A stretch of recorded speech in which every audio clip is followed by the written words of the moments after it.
The History of Terminus. Excerpt from the Confession of Semina, last of the Gito. There has never been nothing. When the thorns of Terminus press against your skin, it may not seem useful to remember the past. As you look the rose of this world in the eye, a natural beauty crowned in the splendor of her many peoples, you may think that only the blind could deny this all had a beginning. Beneath the innumerable hands of deities and pantheons, it may seem only a faithless fool should doubt such a plain thing. And with the splinters of other worlds grafted over the skin of this one, springing back to life as of old, to argue against realms beyond may sound as astute as claiming the death of the sun after its rays retreat for the night. But I saw a dreadful power spread its wings over the cosmos, and it pierced my faith in the past.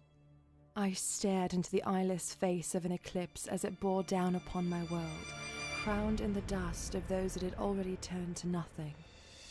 I have felt the hands of my Pantheon torn in two, witnessed that cosmic power grip the very god I worshipped with indifference, withering him to a dead husk. The ground beneath my feet splintered as my own planet's invincible beauty was crushed by an unseen hand, only a fragment of my people spared. I was blind with fear. I called the sun dead. I believed in nothing.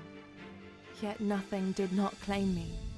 This world is filled with those it did not claim, preserved by an unseen hand, perhaps at great risk. Though I have no evidence of it, there is a war waged beyond our gods for many things, and this world is one of them.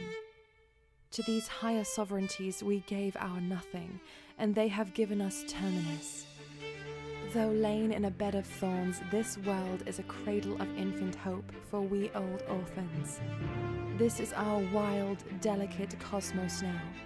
This is our undeserved inheritance, our humble crown. And we must exhaust ourselves knowing and discovering it, lose ourselves defending it from within. For there has never been nothing, nor will there ever be.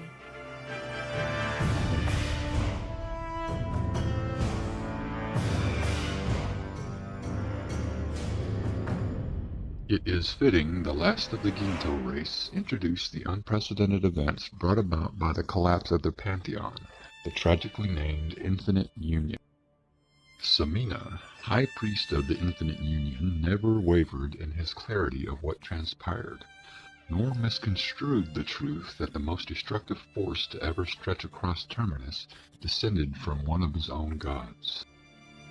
This is a credit to his humble character, and many who shall never know it are indebted to the pained honesty of this departed servant, the last member of a people transfigured by mercy and sacrifice.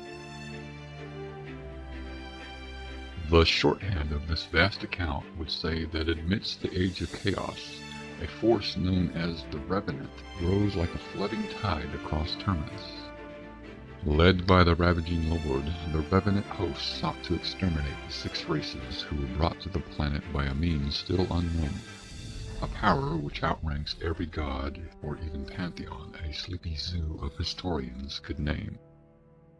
Doomed to defeat, the sacred 6 races embraced a prophecy that warned them to but endure the many perils, and the darkness would be crushed. To this end, the 6 constructed 3 monolithic refuges, called sanctums, barricading their hopes and races within. In the face of certain annihilation, aid of divine proportion did arrive. By an act fraught with consequence, 6 mythical beings altered the fate and upended the fears of all creation on Terminus. Yet, as these heroic warriors stepped away from the glory of their triumph, the 6 cast a giant shadow behind, and the inhabitants of Terminus were left with a riddle which may have no answer. Where go our gods? But who thirsty comes for a little drink? Thus I submit a compilation much longer in the telling.